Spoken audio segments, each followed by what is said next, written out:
Just spent an entire minute trying to find my old clips from Valorant, but I can't just find them. Maybe that's a sign that my phone is telling me, hey, you need to step away from the game now.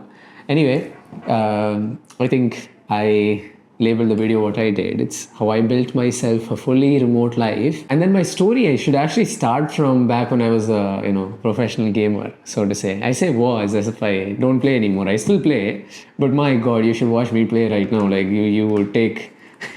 Like if the past me saw me play right now, it's like, oh my God, I wanna just disassociate myself from whoever that man is. Anyway, my story starts back in 2022 when I was still playing Valorant. I think I was playing professionally with my team back in the day. We used to attend LANs, we used to go to tournaments. I had my story there because, hey, I felt like a true loser outside of the game. So inside of the game, I felt like the top of the world. But as soon as the computer went blank, my mind went blank as well. Like, all my self-worth was so closely attached to the game that the second I stepped away from it, it's like, my God, I was suddenly a shell of a man that I was a few minutes back. So upon having those kinds of realizations with Valorant, and there was this one particular tournament that I played with where I performed out of my mind, but I sat and cried is not a masculine word, so I'm going to say sat and worried for 15 minutes. But yeah, I sat and sobbed for 15 minutes, and that was when I realized that the game was not for me. And that was when I started, going down this entire path, started doing a lot of things. And, 2 years later, I sit here in front of you as a writer, a consultant, and a solo business owner. I'm looking at this notebook here because I don't know everything that I do right now. All I know is my life is fully remote. I work under my own conditions. And in this video, I'm going to share a small philosophy of how I built myself such a life. The reason why I gave you that entire Valorant scenario, I painted how my past life was to give you an idea of how down bad I was. Like I did not have anything going for me except the game, right? So much to the point where when I stepped out of the game, I felt like a shell of the man. I felt like a shell of the man that I was. From that to, me being here, what is worth noting is, of course, it wasn't easy. The path was anything but easy. But you would normally expect it to be hard, but I wouldn't classify it as hard too.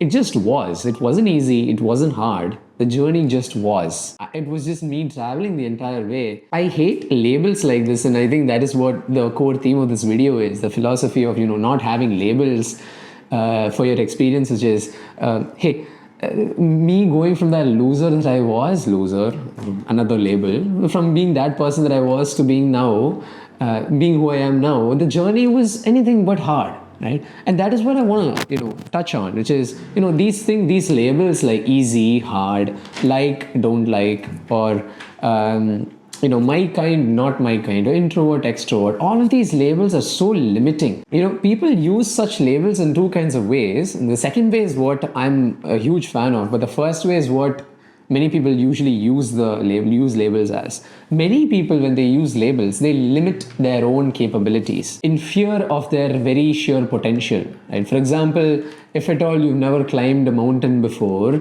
and the challenge arises in front of you to actually go and hike up the mountain for the first time, what's hard is actually being like, okay, I haven't climbed a mountain before. Okay, this is very new, but I'm still going to give it a shot. I'm still going to keep myself open to the possibilities. But what most people do is, hey, I'm not a climber.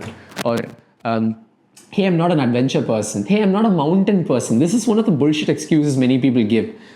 It doesn't really matter. The only reason why you're not a mountain person, or you're not a hiking person, or you're not a person who's adventurous, because you've not done all those things before.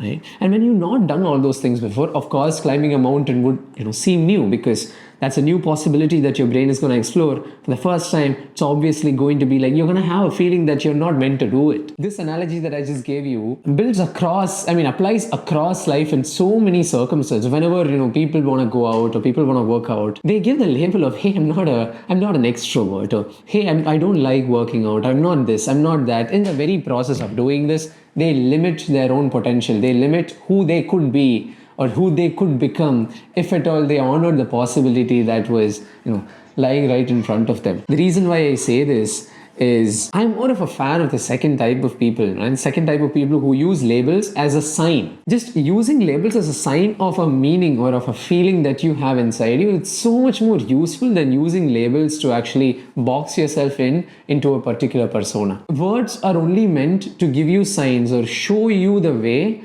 towards your inner world, so to say, right? So more than the meaning that the words convey, the feeling is what matters. But many people conflate the feeling for the meaning, or rather, many people are so terrified of the feeling behind the words that they hide their entire identity behind the meaning of the words itself. Just to give you a short example, many people fear going out of their comfort zones or going out of their comfort zones and socializing. So what they do instead is, they just attach a label to themselves. They just limit that feeling by saying, hey, I'm an extrovert. Hey, I'm an introvert. Right? My invitation to you, if you're watching this video, is, hey, step beyond that label. You're so much more than just a few words. You're so much more than the meaning of those few words. What you are aren't the meaning of the words. What you are is the feeling that rests beneath these words. You are what these words or these labels point to.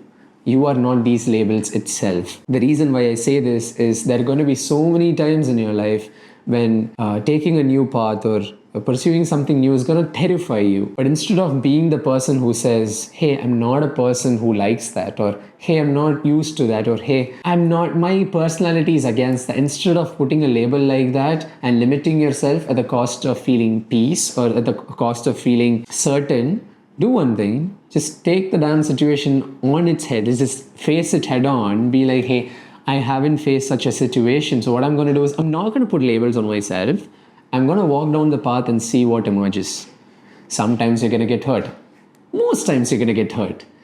But even in the very process of getting hurt, you'll feel so much meaning, and you'll feel that drive, or you'll feel that energy of being alive. Being a person who has switched tons of careers, and being a person, again, I mean, just saying this again, being a person who lives on his own terms, lives according to his own schedule, I can say that this is one of the biggest freedoms that I currently have. Like choosing my adventures, that's one of the biggest freedoms that I have right now. Do you know how I got here? Do you know how I built such a life? Is by starting to live that way from the beginning instead of postponing it for an imaginable future. I got here not by telling myself that, hey, I'm gonna have an adventure when I reach a certain level of income, or I'm gonna have fun when I make a certain amount of money. I didn't do any of that. I'm gonna be like, I'm gonna live life today. Let money, status, power, or whatever, let opportunities find me as I'm going through life the way I am going through life right now. And the very result of that has been a lot of chaos, even more problems, but a lot more excitement. And that's the journey that I'm inviting you on today. Like whenever you're facing a problem, whenever you're facing anything that you are not used to, instead of labeling yourself, instead of limiting yourself, instead of saying that, hey, I'm not set for this, or I'm not cut for this, explore the damn possibility of you actually being cut out for it, but you just being a newbie at it. That's my invitation. That's the core philosophy on which I've built everything that I've built right now. And even if you don't care about what I have built, even if you don't want to build something like me, such a philosophy will help you in such a great extent to lead a life of just calm, peace, and a lot of love. Thank you for watching. If you have any thoughts on whatever you just heard, if you have any questions, feel free to leave them down in the comments. And if it has helped you, and if you think that it can help others like you or someone who comes to mind, so feel free to send this video over to them and actually text me that you sent the video over to them so that I can know that you're, marketing me behind my back. Thank you for watching, and I will see you in the next video. Peace.